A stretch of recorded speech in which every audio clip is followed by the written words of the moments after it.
Welcome to the intersection of technology, cybersecurity, and society. Welcome to ITSP Magazine. Knowledge is power, now more than ever.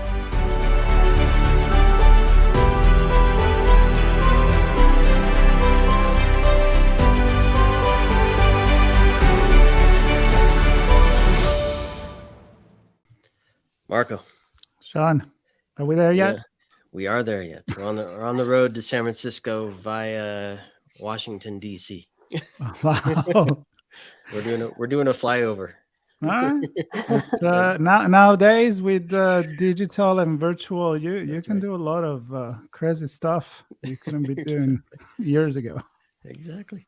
So we're gonna take a pause in the Capitol and talk about the role of the board in driving cybersecurity programs. And first thing that comes to mind, Marco, is let's look to government agencies for advice on that.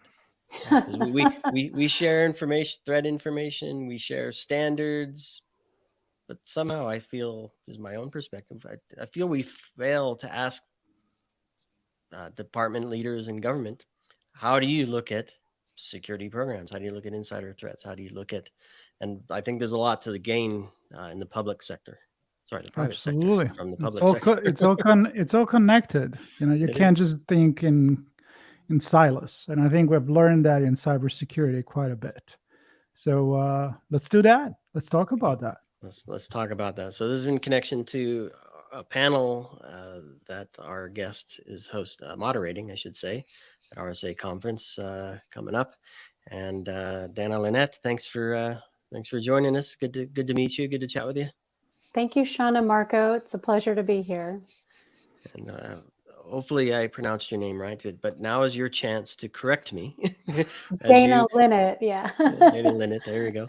As you share a bit about who you are and your journey, I know there's a lot there. So please take your time to talk about your different experiences and different lives, all leading up to this point.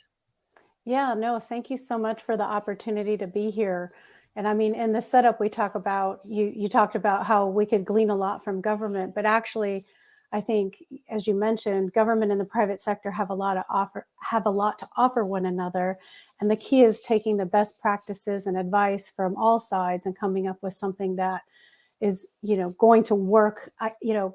We cannot work as a country if our companies are constantly at risk. And that's not a government problem, that's a private sector problem. But yeah, I can share some of the fun highlights from my career if you want to hear a couple of tales. Please do. I often say I go back to when I was hatched. But you can go back as far as you like. No, hatching's not that important. But I mean, you mentioned my past life. In my past life, I was a U.S. diplomat. And I first became a government CISO and ISSO, Information System Security Officer. It was baptism by fire in 2000. I was assigned overseas, and the State Department budget had been starved for decades. So we didn't have any of the IT systems personnel that we needed for all of the places. So they trained regular diplomats like political officers and economic officers and so on to become ISSOs and CISOs.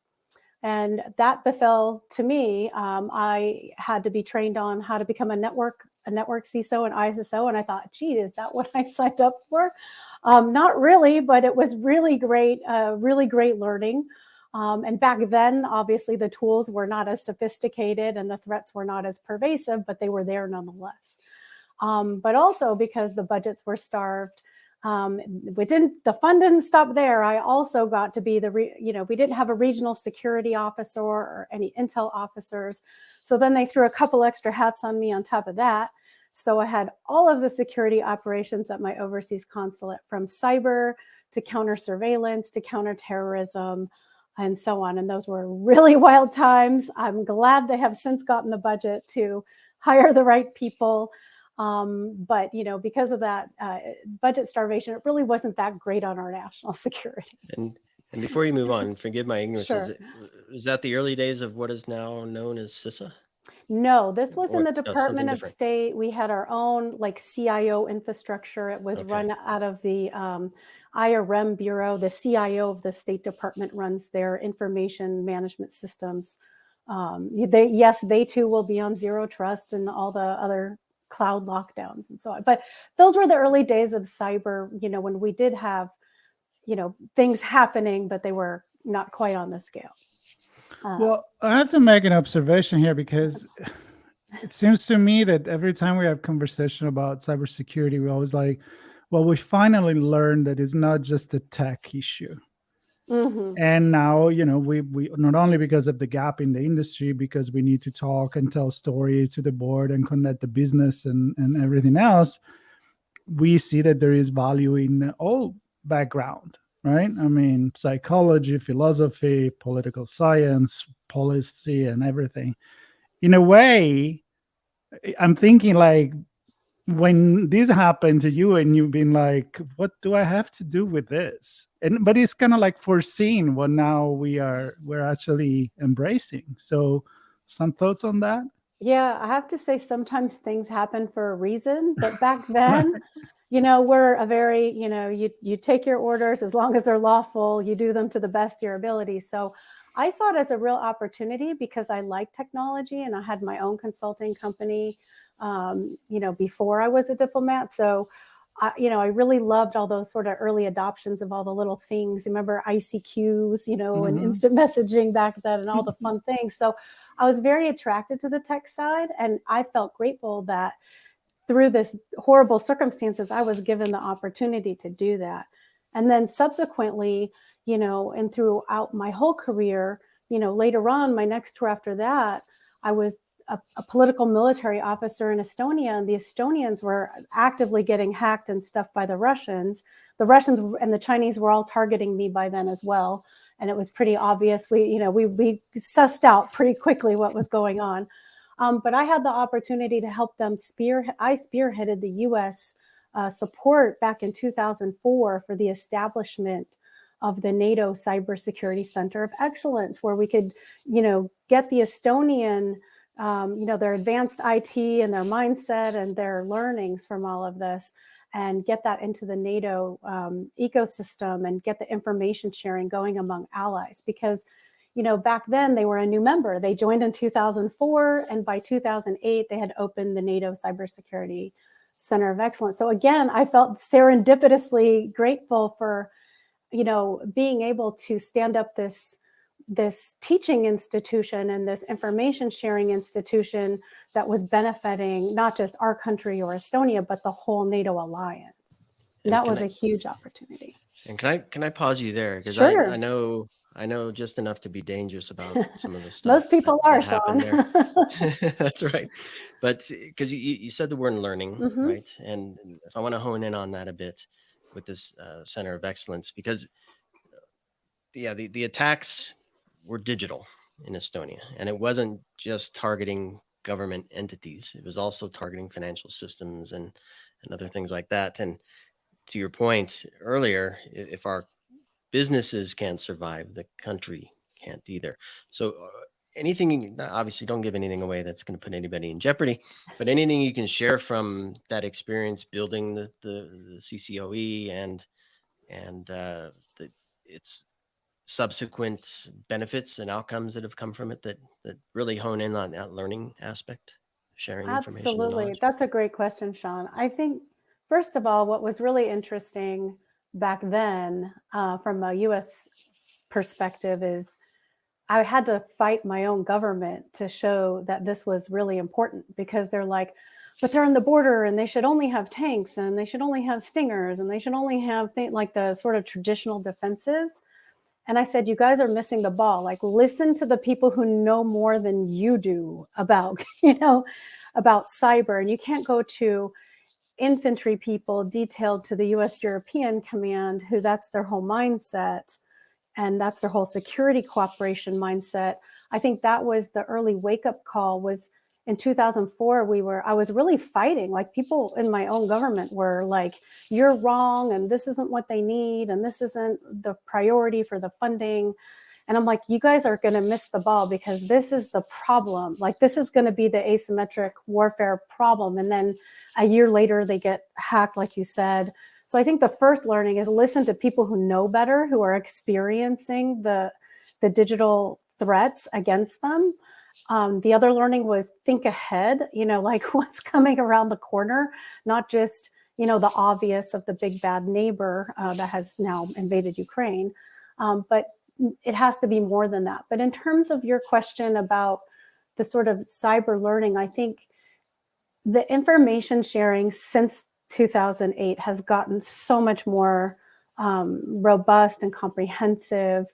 And I think people have become more comfortable sharing their learnings and their information and putting that into the operational plans. So it has been quite gratifying to see, and I can't discuss what's in any of that, that's all classified, but in the public domain, to see that the learnings that they were actively, sharing have gone into new strategic concepts subsequently on how we, the US and our allies, can deal with this better, but also like operationally, like, okay, so what do we do? Like, what is the protocol when someone is shutting down your central bank, or your financial institutions? What are the protocol steps? And then the training that goes along with that. Like, I think that's when NATO really started to train on the civil military cooperation. Like, well, what can we share with the private sector, and what should we share with the private sector? And then to get over some of the legal hurdles from there. So I think they've learned a lot, but, like we say, the attack sophistication, the attack surface, as it's commonly referred to in the business, has become so wide and so deep. So we have to constantly learn the lessons. Well, I can think one word that kind of summarize what you describe, at Please. least until the actions that are taken, but the whole transformation, the perception of what is going on, the will to say, well, I know we have always done things this way, we always prioritize this and that, but maybe it's time to listen to, as you said, the expert, the one that are kind of foreseeing the future. And for me, that word is culture. Right. So I want to make a connection with your panel at the RSA conference, but culture take long time to change. At a societal level, takes a long, long time. But even in smaller group, it's a process. So your thoughts on that and how this came together, and maybe, is it a culture of accepting the change is the only constant? I'm going to use the quote here, but, seeing that. It's great. And I think our whole panel is, as you rightly said, Marco, is around the cultural question. And so you have to ask yourself, people are so focused on firewalls and technology and spear phishing and all this stuff. Like, how do we stop it before it gets our stuff? And, we've spent a lot of time talking about that, whether it's zero trust in government or whether it's like, SOCs and other types of tools. I think we as human beings like easy buttons. This is why diet pills are super, why people spend billions in diet pills. We spend billions in things that, are kind of this easy button, or things that we think should fix it. And I think as humans, just on a human nature level, we need to look at ourselves.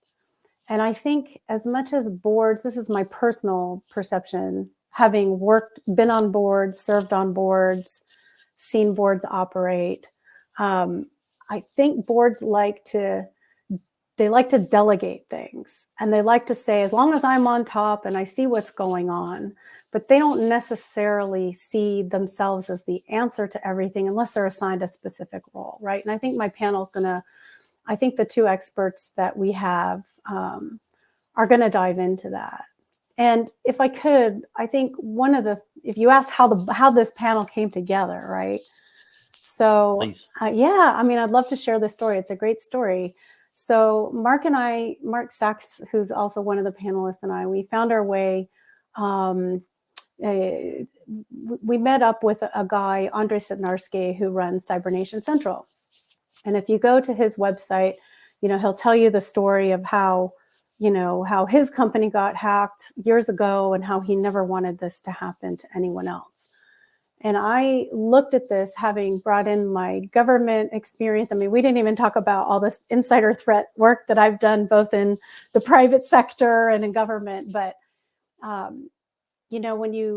when I was looking at what he was offering, and what his research had touched on, what his experience had touched on, and what the company built their systems around, it was really clear that was lining up very clearly with what Jen Easterly of CISO said is the problem, which is human behavior. And, we have to look at ourselves to do things differently.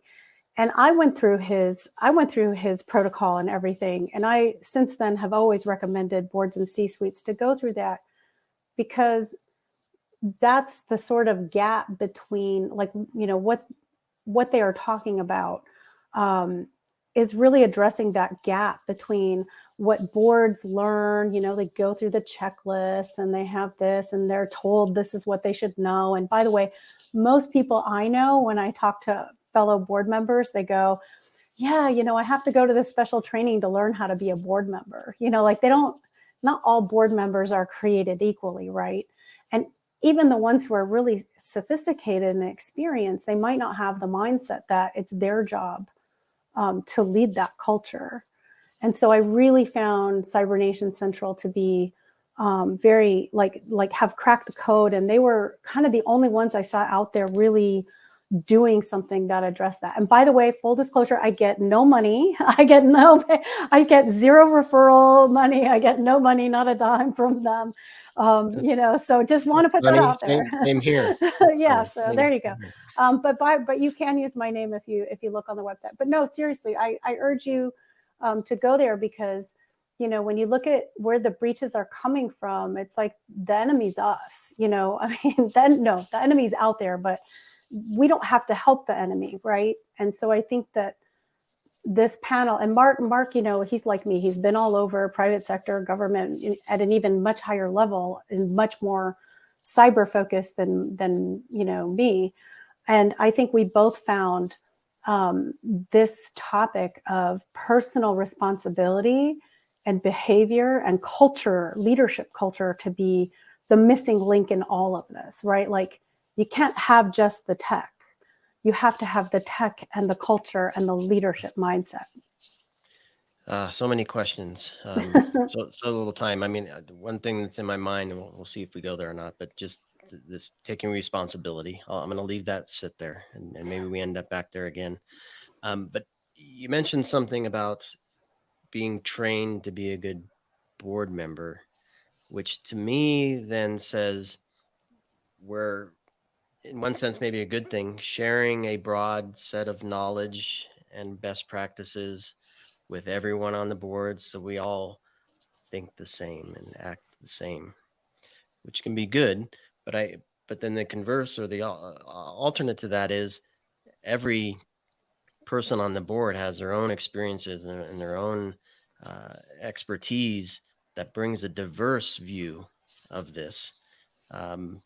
That may actually be better, because they may represent more of the organization and the people within it. And so I don't know your thoughts on that. Yeah. I don't know if it's one or the other or both. But no, I think you're right. I mean, everyone on a board has a role. And I don't want to tip off the panel too much, but I know Andre is going to discuss, what does it mean that you have these diverse roles, and what does that mean for your own cybersecurity? So I think the audience is going to get a lot out of his perspectives in particular about what that means. I don't think the approach that our panel will discuss is about watering down the diversity and perspectives of the board. It's quite the opposite. It's more like, given your responsibility, what should you be doing? What should you be thinking about? How should you be behaving?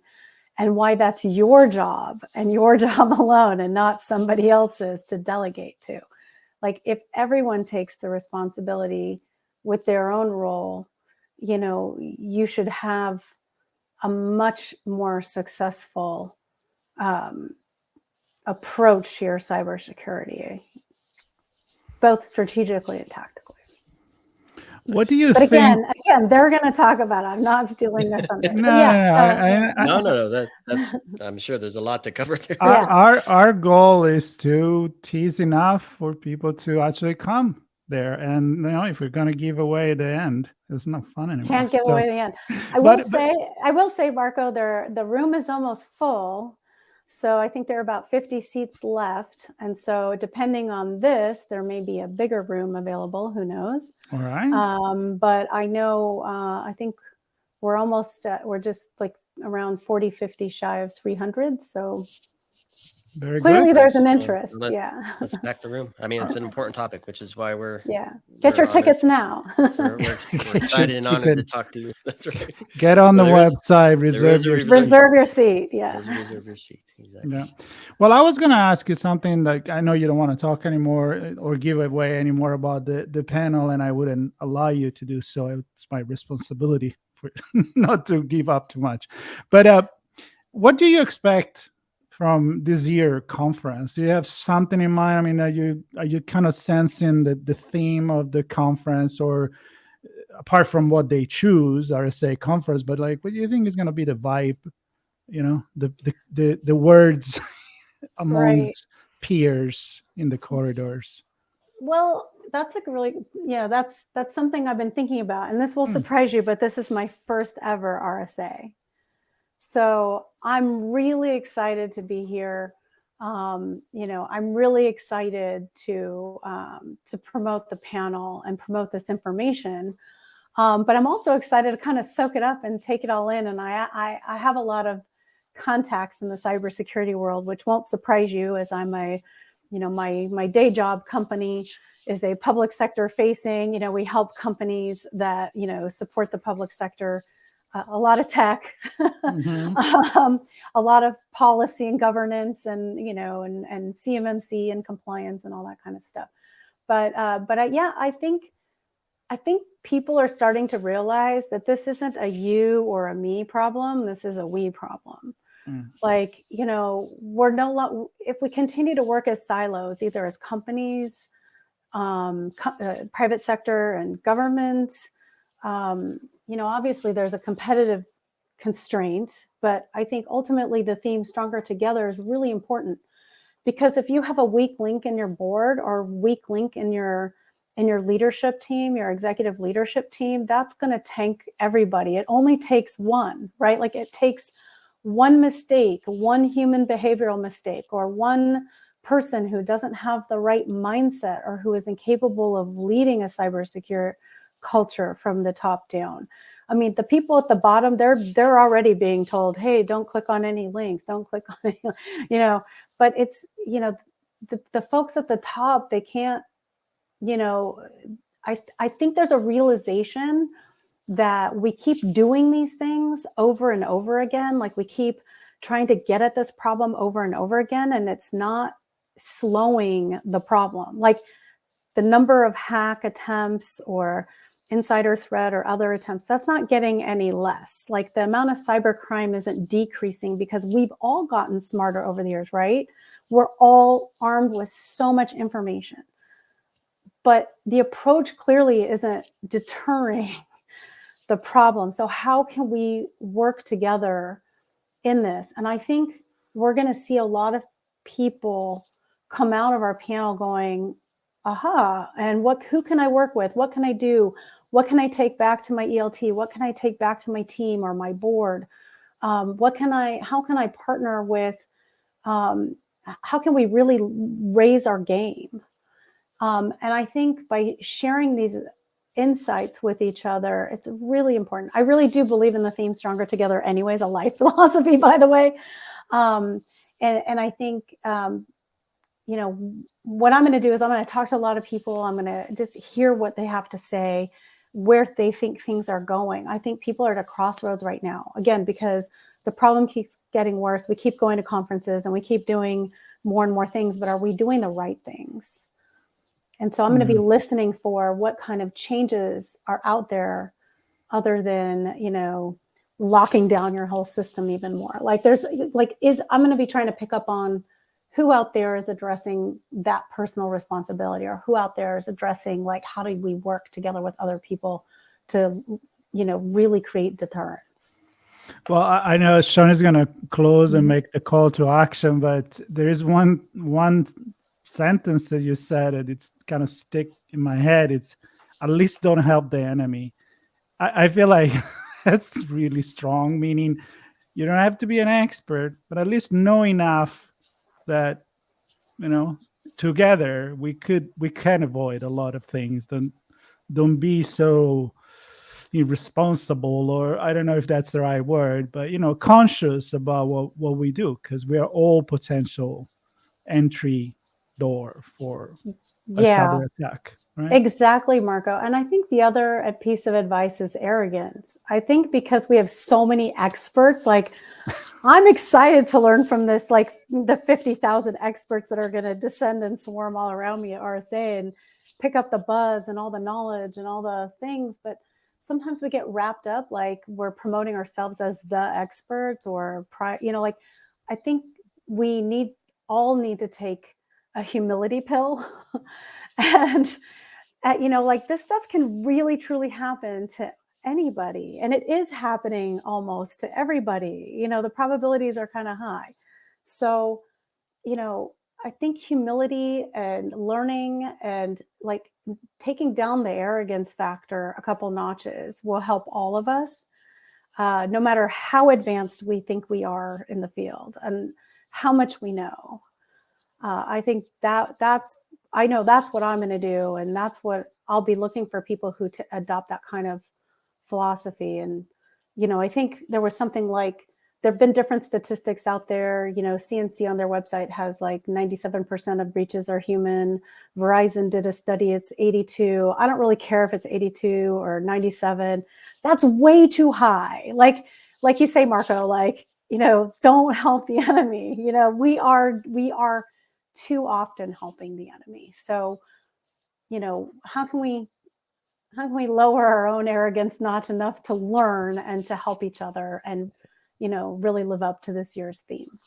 Yeah, helping the enemy is not the better together. Help each other, right? Help each other, not the enemy, right? Not the other. All right. And one way folks listening and watching to this can actually start to do that is by attending this panel, How to Create a Breach Deterrent Culture of Cybersecurity from Board Down. That's Monday, the 24th, 9:40 to 10:30, Moscone West. Evidently, only couple handfuls, depending on how many fingers you have, a couple handfuls of seats left. Maybe 40, 45. I can't remember, but something like that. And I will say, Andre and Mark, they are truly great to have on stage. They're pretty charismatic. They know what they're talking about. So I'm really blessed to have two phenomenal panelists on the panel. And this really is key for everyone, whether you were intending to step up your game. I think when you walk out, you're going to be like, oh my God, what am I not doing? You're going to want to take action. Yeah, yep. Take action. I love it. That's the whole point. Think differently, take action. And take action. Better together. I think those Yes. Those are the 3 points. And with that, Dana, I want to thank you so much. I'm thrilled we were able to pull this together. Excited to meet you in San Francisco. Hopefully we get a chance to do that, and encourage everybody to join your session for a lively conversation, it seems, and lots of good insight. And with that in mind, everybody listening, watching, there'll be links to that session and Dana's social profile info, so you can connect with her and her panelists and grab that seat. And of course, stay tuned for all of our coverage for RSA Conference, ITSPmagazine.com/RSAC for this conversation and many others. Thanks everybody for joining us on our chats on the road to San Francisco, especially you, Dana. I think we'll call it there, and we'll see you all soon. Great. Thank you both so much. I appreciate the opportunity to be here. Thank you. Bye, everybody. Stay tuned, subscribe, follow us. We hope you enjoyed this conversation. If you learned something new and this story made you think, then share ITSP Magazine with your friends, family and colleagues. If you represent a company and wish to associate your brand with our conversations, sponsor one or more of our columns. We hope you will come back for more stories and follow us on our journey. You can always find us at the intersection of technology, cybersecurity, and society.